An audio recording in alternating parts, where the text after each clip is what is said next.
The gentleman from California, Mr. Honda, is recognized for 5 minutes. Thank you, Madam Speaker. And I thank my colleague, the gentlelady from Northern California, Ellen Tauscher.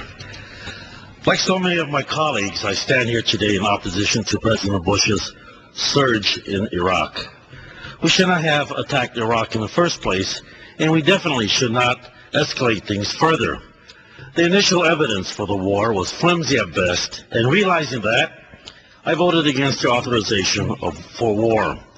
The most recent evidence that the President has presented in support of the surge is even less credible, and I urge my colleagues to prevent the President from throwing more gasoline onto a fire that is already burning out of control. When I speak to veterans of the Iraq War, I become infuriated by their tales of the destruction that this President's policies have wrought in that country. Nor can they fathom why their Commander-in-Chief insists on squandering the strength of this greatest fighting force in the history of the world. While Iraq under Saddam Hussein's rule was a rogue state, an affront to American values, today Iraqi citizens are forced to endure even more severe and deadlier situations. There is no indication that Iraq was a center for international terrorism prior to President Bush's adventure there. Now, as a result of his irresponsible action, it is undeniably so.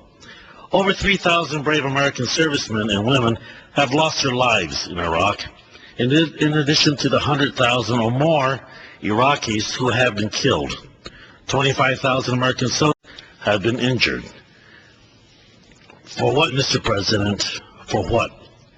You have yet to answer this simple question, and I suspect that this is because you do not have an answer.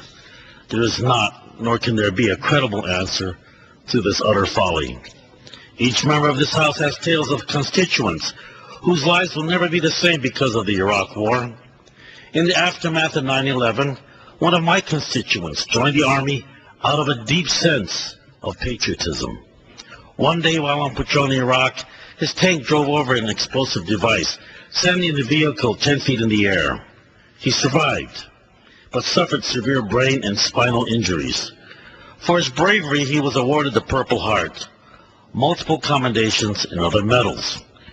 After completing his service to his country, he returned home to resume his life with his wife and newly born triplets. Upon returning to work, however, he found that he had difficulty concentrating as a result of his head injury. He was diagnosed with a traumatic brain injury and post-traumatic stress disorder. As a result of the strain that the President's policies are placing on Veterans Administration, he, like so many of my constituents, was unable to receive a change in his benefit allowance in a timely manner.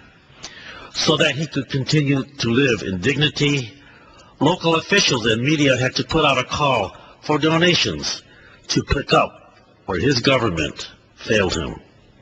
This brave man expected that his sacrifices would be repaid with the generosities that America promises to our veterans. Instead, he encountered a system that is overextended and ill-equipped to help him when he needed it. Other constituents have told me that when they try to call the Veterans Administration, they have to wait on hold for over 2 hours before they can talk to a human being. Is this how we should treat those who put their lives on the line for our country? The Veterans Administration recently testified that it needs 13% increase in funding to address rising costs and increased demand, but the President's budget proposes less than half of that.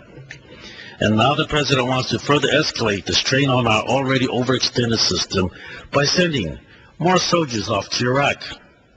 I am outraged, and I cannot mince my words. This is a national shame. This is not how America repays its valiant heroes. Madam Speaker, colleagues, we must stop this madness. This surge, this escalation will fail, just as past surges has. This conflict requires a diplomatic and political solution, not just simply sending more troops into the fight. We cannot allow this President to shatter the lives of more of our best and brightest. It's time to bring our troops home. I yield back. I understand we have